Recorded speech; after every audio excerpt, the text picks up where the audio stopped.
Mga natuklasan sa Senate Drug War Probe ay magiging pampublikong dokumento.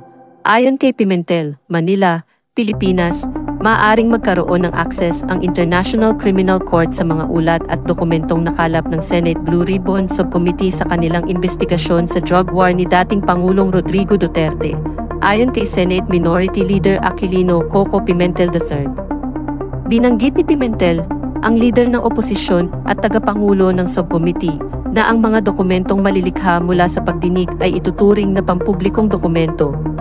Dahil pampublikong dokumento ang mga ito, pagbibigay ako ng kopya sa mga grupong maaaring may interes sa mga papeles na iyon, pahayag ni Pimentel noong Sabado.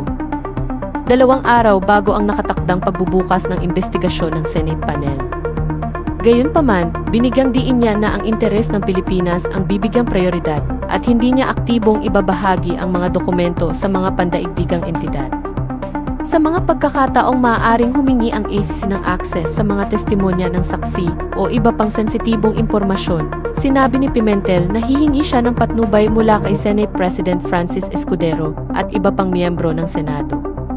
Maliban na lang kung may utos mula kay Escudero o sa karamihan ng mga miyembro ng subcommittee na huwag ipamahagi ang mga dokumento, ibabahagi ko ang mga papeles, anya. Ang pagdinig sa Lunes ay magpapatuloy kahit walang partisipasyon ni Duterte. Bagamat naunang nabanggit ni Senator Ronald De La Rosa na plano ni Duterte na dumalo. Tinanggihan ni Duterte ang katulad na imbitasyon mula sa Quad Committee ng Kamara.